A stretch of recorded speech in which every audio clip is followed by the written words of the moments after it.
प्यारे साथियों, आज मैं 3 मिनट के अंदर बताऊंगा कि ये दाहिनी तरफ से बड़ी वाली साइकिल, फिर रेंजर साइकिल, फिर स्कूटी, फिर कार, यहाँ तक का मेरा सफ़र कैसा रहा पिछले लगभग 7 साल का। लोगों को सुनने में लगेगा कि 7 साल तो बहुत हो गए, लेकिन मेरे लिए ना ये बहुत कम थे। क्योंकि जो जो कहानियाँ, जो जो स्टोरी, जो जो पॉइंट, जो जो चीज़ें मेरे सामने आई और जैसे जैसे मैंने यहाँ तक की सफ़र को पूरा किया, वो मेरे लिए काफ़ी चैलेंजिंग था और आपके लिए सोचनीय भी था, और आज के युवा के लिए भी काफ़ी सीखने वाला है। क्योंकि आज का युवा क्या है, आज का युवा मतलब हम भी इसी ज़माने के हैं कि भाई अगर आप आज पेड़ लगाते हो ना, तो कल फल लगना चाहिए। अगर कल फल नहीं लग रहा तो लोग उखाड़ के फेंक देते हैं, लेकिन मैंने ऐसा नहीं किया। पिछले 7 साल से मैंने जो फल लगाए, मतलब पेड़ लगाए, फल आया ना आया, मैंने उसको उसी तरीके से केयर किया, देखभाल किया और अंततः उसमें कुछ ना कुछ फल लगा। हाँ, तो मैं ये बोल रहा था, धैर्य और पेशेंस नाम की कोई चीज़ होती है। जब मैंने ये PVR स्टडी रजिस्टर किया, मतलब शुरू किया, एक प्रकार रजिस्टर तो आज ये रजिस्टर्ड ट्रेडमार्क है, बट इसके पहले जो है मैंने शुरू किया था, 18 महीने मुझे 1 रुपया नहीं मिला, मतलब 1 पैसा नहीं मिला, लेकिन मैं 18 महीने उसी उत्साह और जुनून के साथ मैंने इनमें काम किया। और 18 महीने बहुत होता है, समझ रहे हो? 18 महीने में 2 बार बच्चा पैदा हो जाता है। हाँ, तो आप सुनो पूरी स्टोरी कैसी होती है, स्टोरी कैसे शुरू हुई, कैसे ख़त्म हुई, आओ बताता हूँ। मैं भी गया था आपके लोगों के जैसे तैयारी करने, प्रिपरेशन करने, प्रयागराज जैसे शहर में। बड़ा नाम था, इलाहाबाद का नाम काफ़ी फेमस था उस समय, नाम इलाहाबाद ही हुआ करता था। सन 2000 वही 16 से मेरा संघर्ष शुरू हुआ। मैं यहाँ से गया था 24 जून 2014 को, मतलब सुल्तानपुर छोड़ा था प्रयागराज के लिए। उसके बाद मैंने देखा 2014 से लेकर के लगभग 15-16 तक, लगभग खींच खांच के मैं लगभग 1.5 से 2 साल ले गया। घर वालों की कंडीशन ऐसी नहीं थी कि भैया अगर 100 रुपये का काम है तो 101 रुपये दे दें। अगर 100 रुपये कंडीशन होती थी ज़रूरत, तो 90 रुपये मिलता था। तो मुझे थोड़ा बड़ा गड़बड़ लगता था। उस गड़बड़ के चक्कर में मैंने सोचा कि कुछ स्टार्ट किया जाए। उसके बाद फिर मैंने ऐसा कुछ किया, समझो कि आप एक नए शहर में गए हो जहाँ ना आपको कोई जानता है, ना कोई समझता है, आपकी कोई पहचान नहीं। वहाँ आप क्या कर सकते हो? आपको 1 रुपये कहाँ से मिल सकता है, कैसे मिल सकता है? फिर मैंने शुरू किया पेपर वाला काम, मतलब न्यूज़पेपर बेचना। आप समझो कि आपसे न्यूज़पेपर कौन ले सकता है? आप एक नए शहर में एक नए लड़के हो, आपसे न्यूज़पेपर कौन लेगा? और मैंने अपने दोस्तों को ही सेट किया, जो कि बड़े मुश्किल से ज़बरदस्ती लेते थे। मैं 2 पेपर बेचना शुरू किया। आप समझो कि 2 न्यूज़पेपर, बस ओनली 2। मिलता था कितना मुझे? डेली 2 रुपये। डेली 2 रुपये पे कौन काम करेगा, आप ये बताओ? महीने में मुझे मिलता था 60 रुपये। और मेरे वो 60 रुपये की खुशी उस समय उतना थी ना, जितना आज अगर डेली का 6000 भी मिल रहा है तो उसकी उतनी खुशी नहीं है। क्योंकि वो 2 रुपये बहुत ही मतलब अलग टाइप का फील करवाते थे। आपको इधर अपना खेत वोत भी दिखा देता हूँ, बगल में थोड़ा जंगल झाड़ी। अब 2 रुपये से स्टार्ट हुआ ये सफ़र, कैसे 2000 से 4000 6000 पर डे पहुँच गया, बताता हूँ पूरी डिटेल। मेरे दिमाग में आया कि भाई देखो 2 रुपये से काम चलने वाला है नहीं, कुछ आगे धंधा बढ़ाया जाए। फिर मैं भी लेके भैया साइकिल पे न्यूज़पेपर बांध के घूमा करता था फाफा जैसे मार्केट में। एक दिन मैं पहुंच गया फाफा रेलवे स्टेशन पर। वहाँ पर मैंने देखा कि भाई यहाँ पे तो बड़ा यात्री उतरते हैं, बड़ा पेपर ऊपर बिकता होगा, लोग लेते होंगे। उधर साइड में जब मैं जाता हूँ तो देखता हूँ एक पीछे से आदमी आता है मुझे डांटते हुए, हड़काते हुए, लड़के इधर आ, इधर आ, इधर आ। यहाँ कैसे आ गया, यहाँ कैसे आ गया? मुझे पता नहीं चला भाई क्या मामला है।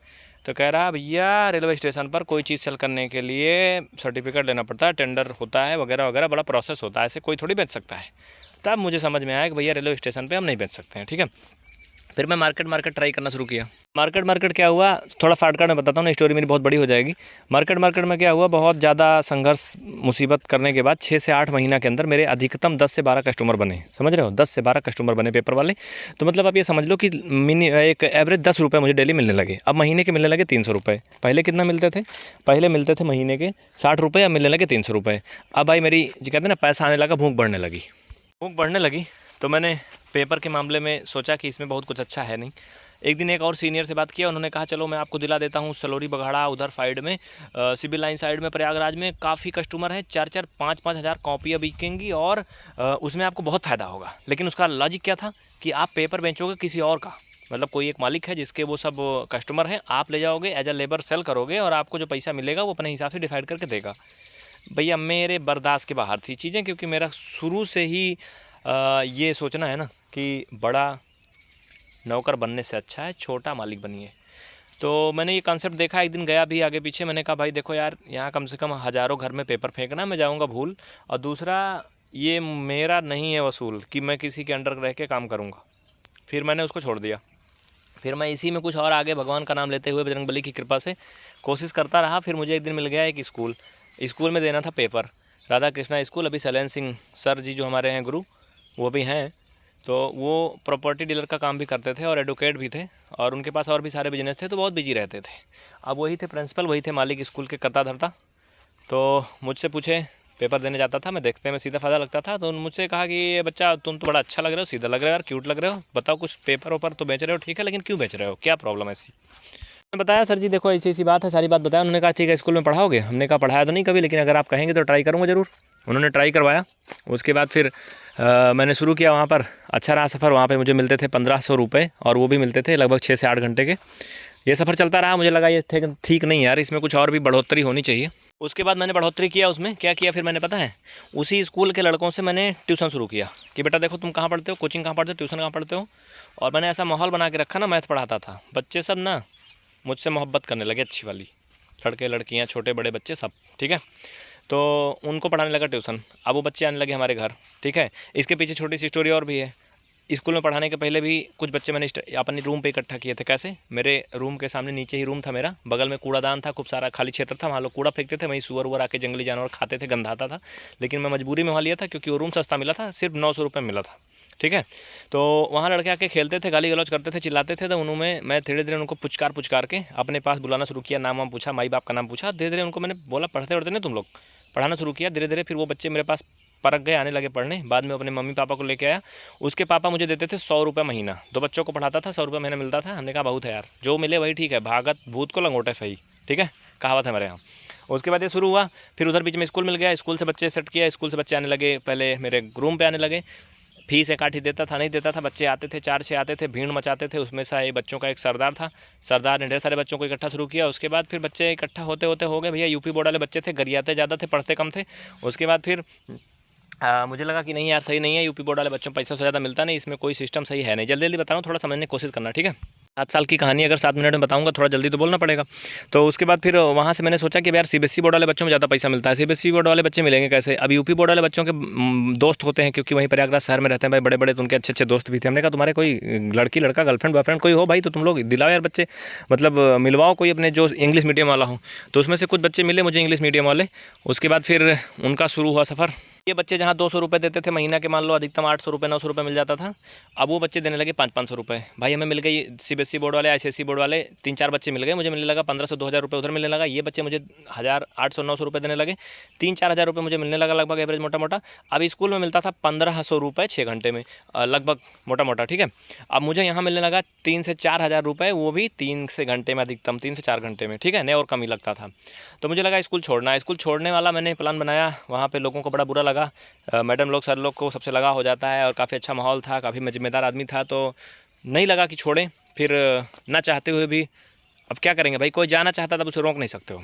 सर ने मुझसे रिक्वेस्ट किया, जो भी चीज़ें मैंने अपनी बात बताया कि देखिए सर इसमें कोई सिस्टम मेरा बन नहीं पाता है, मैंने बताया। उन्होंने कहा ठीक है, अच्छा आप 6-7-8 वालों को मैथ पढ़ाइए अभी कुछ दिन तक, घंटा 2 घंटा, और फिर उसके बाद छोड़ दीजिएगा। फिर उसी 1500 रुपये में, मैं जो वहाँ 6 घंटा जाता था, 6-7-8 घंटे मैक्सिमम, फिर मैं उसमें 2 घंटे पढ़ाने लगा उसी स्कूल में। फिर धीरे धीरे उनको भी नहीं पता पड़ रहा था, क्योंकि गाँव देहात के लड़के हैं, शहर में भी गाँव होता है ना, मतलब बड़े शहर में भी, तो वो फीस जमा नहीं करते थे, सर का कोई फ़ायदा होता नहीं था, तो उन्होंने जो है इससे ज़्यादा देने से असमर्थता जताई। फिर मैंने स्कूल छोड़ा। फिर उसके बाद ये सारी चीज़ें ऐसे चलती रही। कक्षा 10-11 वालों को पढ़ाता था मैं, जो भी, फिर बाद में 12 तक पढ़ाने लगा। तो लोगों के पास अच्छे अच्छे मोबाइल होते थे, स्मार्टफोन, आईफोन, एंड्रॉइड, पता नहीं क्या क्या, लोग मेरा मजाक बनाते थे यार, मेरे पास कोई एंड्रॉइड नहीं था, एक छोटा सा मोबाइल था। उसके बाद फिर एक मेरे बगल में पीने वाला आ गया, भला हो पीने वाले का, जो भी पीते हैं ना उनका भला हो, भगवान उनका भला करे।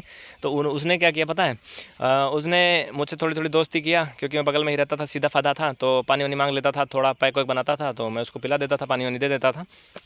मतलब मैं नहीं पीता था, नहीं तो मैं यहाँ ना होता, ठीक है, चांस नहीं मिला ऐसा।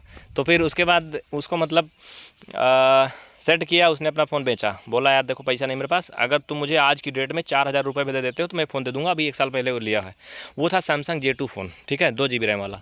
उसके बाद मैंने उसको ले लिया, मुझे लगा इसका कैमरा बड़ा अच्छा है यार, इसका कैमरा जो है कोई यूज़ करना चाहिए। बाकी जो आप PVR स्टडी एज ब्रांड आज आप देख रहे हो, ये रजिस्टर्ड भी हो चुका है क्लास 35.41 में, ठीक है। तो इसका केस भी चला है PVR से, बताऊँगा उसके बारे में बाद में। उसके बाद फिर पता है क्या हुआ, ये सब हुआ, उसका ले लिया उसके बाद फ़ोन। उसके बाद फिर मैं बच्चों को पढ़ाता था, हाई स्कूल वालों को, इंटर वालों को, तो मुझे लगता था थोड़ा कहीं कहीं कठिन लगता था, तो मैं उसका वीडियो बनाता था खुद से, खुद को बाद में समझने के लिए।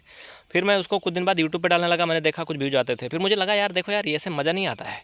वो कच्चा बादाम वाला वीडियो सुने हो ना, नहीं सुने होगा ना, नया वाला गाना सुने होगे ना, हुस्न का मज़ा आँखों से लीजिए। तो मैंने देखा यार ये सब हुस्न का मज़ा वज़ा लोग ज़्यादा देखते हैं, पढ़ाई लिखाई लोग कम देखते हैं, इसमें मज़ा नहीं ज़्यादा। तो पढ़ाई लिखाई वाला मत डालो। मैंने भी आप लोगों के काफ़ी फेवरेट स्टार हैं, उन सब के वीडियोज़ खोज खोज के, फोटो खोज खोज के, चटपटी हॉट सी, समझ रहे हो तुम ये सब डालने लगा। एक वेबसाइट बनवा लिया अपनी कि लोग ज़्यादा देखेंगे, ये पढ़ाई वढ़ाई में कोई मज़ा नहीं, फ्यूचर नहीं कोई। फिर उसमें व्यूज़ तो बहुत अच्छा आते थे यार, फिर एक दिन इतना ज़्यादा ही अच्छा वीडियो डाल दिया ना, मतलब आप ऐसे समझ लो कुछ ज़्यादा ही हॉट वीडियो था, फिर यूट्यूब ने मेरा चैनल डिलीट कर दिया। तुम लोग मजाक लग रहा होगा, रियलिटी है। फिर मैंने सोचा जाने तो एक डिलीट कर दिया तो कर दिया, क्या होता है दूसरा चैनल बना लूँगा। ऐसे ऐसे करके मैंने 2-3 चैनल बनाए और व्यूज़ के चक्कर में मैंने बहुत ज़्यादा हॉट वीडियो डालना शुरू कर दिया उस पर, और चैनल हो गया डिलीट। और फिर इस पर मैथ पढ़ाने वाला वीडियो थोड़ा थोड़ा पड़ा था, इस पर धीरे धीरे व्यूज़ एक निश्चित मात्रा में धीरे धीरे बढ़ रहा था। तब तक मैं देखा यार देखो डिलीट हो जा रहा है, जितना मेहनत कर रहा हूँ इस पर देखो भी धीरे धीरे बढ़ रहा है। फिर मुझे दिमाग काम किया कि देखो यार इसमें कोई फ्यूचर नहीं, देश का भविष्य का, बच्चों का, लोग बर्बाद होंगे, बिगड़ेंगे, बनेंगे नहीं। तो मैं कुछ ऐसा काम करूँ कि किसी के सामने कह सकूँ मैं करता क्या हूँ। फिर मैंने सोचा आप चाहे व्यूज आए या ना आए, लेकिन मैं पढ़ाऊँगा, सिर्फ और सिर्फ पढ़ाऊँगा, चाहे कोई देखे ना देखे। जैसे कहते हैं ना कि सूर्य प्रतिदिन निकलता है, चाहे कोई उसकी पूजा करे या ना करे, वो अपने टाइम पे निकलता है ना। तो वैसे अच्छे काम करते रहो, फल ज़रूर मिलता है। इस उद्देश्य से मैंने फिर पढ़ाना शुरू कर दिया। व्यूज बहुत कम आते थे, उसके बाद धीरे धीरे होने लगा। फिर मेरे ही संपर्क की एक कोई है जिन्होंने मैथ पढ़ाने के लिए बोला, स्पेशली मेरी मामा की लड़की थी, कि मुझे मैथ कुछ नहीं आता है भैया, मुझे मैथ पढ़ा दो और वीडियो बना के डाल दो, तब वो अच्छा है, कैसे कैसे करके फिर मैंने मैथ शुरू कर दिया। उनका डीएलएड था उस समय, फिर मैंने डीएलएड भी शुरू कर दिया। अब भैया मुझे लगा कि अब और आगे थोड़ा लालच फैलाना चाहिए, क्योंकि कैमरे में मोबाइल J2 था, बहुत हल्का कैमरा था, वीडियो सही नहीं आता था, कैमरा लिया जाए। फिर मैंने सोचा बच्चों से चलो मांगता हूँ पैसा और लेता हूँ कैमरा। फिर कहते हैं ना बिना न मानत जलद जड़ गए 3 दिन बीत, अब बोले राम सकोप तब भय बिन होए न प्रीत। फिर ये वाली लाइन लागू हुई, कैसे पता है? मैंने रिक्वेस्ट किया 7 दिन तक कि भैया कैमरा के लिए आप लोग थोड़ा थोड़ा फंड दो, हम कैमरा ले लें एक 12,000 का। 1 रुपया नहीं आया। मैंने अगले दिन वीडियो बनाया, मैंने बोला देखो बच्चा आज के बाद मैं कोई वीडियो नहीं डालूंगा यूट्यूब पे अगर तुम लोग कोर्स नहीं ज्वाइन करोगे, सीधा सा बात है। और ये डेट थी नवंबर 2018। पहले दिन यकीन मानो 1500 रुपये आए, जबकि मुझे 5 रुपये डोनेशन के नाम पर नहीं मिला।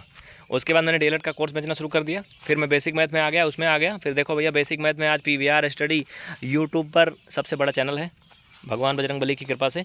अगर कोई भी बेसिक मैथ सर्च करता है किसी भी डिवाइस से, गणित कैसे सीखें, गणित में कुछ भी नहीं आता, गणित में गधा है तो कैसे मास्टर बने, तो हमारा चैनल, हमारा नाम, आप लोगों का फेवरेट इंस्टीट्यूट सबसे पहले आता है। उसके बाद फिर सफ़र शुरू हो गया। यूट्यूब से तीसरे चौथे महीना पैसा आता था, जाता था मैं शॉर्ट हैंड टाइपिंग सीखने, वहाँ खचर पचर करने। वहाँ के लोग मुझसे थोड़ा थोड़ा मोटिवेट होने लगे, क्योंकि उस समय मुझे मिलने लगा था यूट्यूब से डेली 150 रुपये, महीने में मिलता था 4,500 रुपये, लेकिन वो मेरे पास नहीं आता था। क्यों? क्योंकि यूट्यूब में अगर 7-8 हज़ार रुपये से इस समय कम होता तो वो किसी के पास जाता नहीं, उसी वहीं रहता है, ठीक है।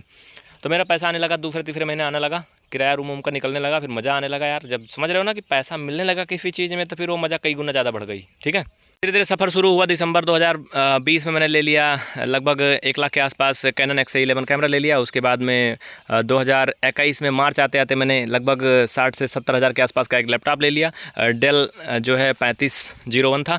उसके बाद में फिर ये 2 चीज़ें हो गई, बीच में कुछ चीज़ें छूट रही थी, वीडियो में संभव नहीं पा रहा। बीच में फिर अनअकैडमी वालों ने मुझे अप्रोच किया, अनअकैडमी वालों ने मुझे सारा आइडिया सिखा दिया, मैडम लोगों ने कैसे पढ़ाना है, कैसे बच्चे देखते हैं, क्या उनका तरीका होता है, मुझे सारा कंसेप्ट बताया। मैंने अनअकैडमी से सीख करके अनअकैडमी को किनारे कर दिया, और उसके बाद मैंने उसको छोड़ करके इस पर मैंने शुरू कर दिया अपना सिस्टम, उनसे सीखा।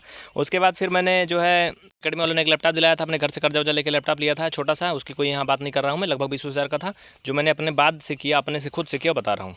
कैमरा और लैपटॉप और कैमरा होने के बाद कैप्चर कार्ड के लिए मैं 2 महीना वेट किया, पैसा इकट्ठा किया, कैप्चर कार्ड लिया लगभग 11-12 हज़ार का। उसके बाद सब कुछ सही होने लगा, धीरे धीरे मुझे थोड़ी थोड़ी मोहब्बत भी होने लगी किसी से, फिर वो मैं इसमें भी डिस्कस नहीं करूँगा। उसके बाद आ गया जुलाई 2021, मार्च में 2021 में मैंने लैपटॉप एक और भी ले लिया, सॉरी मार्च 2021 में नहीं, जुलाई 2022 में मैंने ले लिया एप्पल मैकबुक, और क्योंकि मेरी शौक भी थी, ज़रूरत भी थी। और फिर जुलाई 2022 के बाद मैंने मार्च 2023 में ले लिया आईफोन। और फिर जो है अगला महीना आता है इसके बाद, जो मैं बड़े डिवाइस लिया हूँ उनकी मैं बात कर रहा हूँ, बिजनेस पर्पज़ से लिया हूँ, जो भी लिया हूँ मैं। उसके बाद फरवरी 2024 में मैंने ले लिया डेल का गेमिंग वाला लैपटॉप, लगभग 75-78 हज़ार का आसपास, जिसमें आपका लाइव चलता है हर समय। और इसके बाद बीच में एक चीज़ छूट रहा है, 27 जुलाई 2021 को मैंने एक्टिवा भी लिया था 125, मुझे बीच में भूल रहा था, 2021 में। और फिर इधर आते आते 18/8/2024 को मैंने ले लिया टाटा पंच। और आज वो सफ़र मैंने आपको दिखाया, जो एक खादी वाली साइकिल से लेकर के यहाँ तक।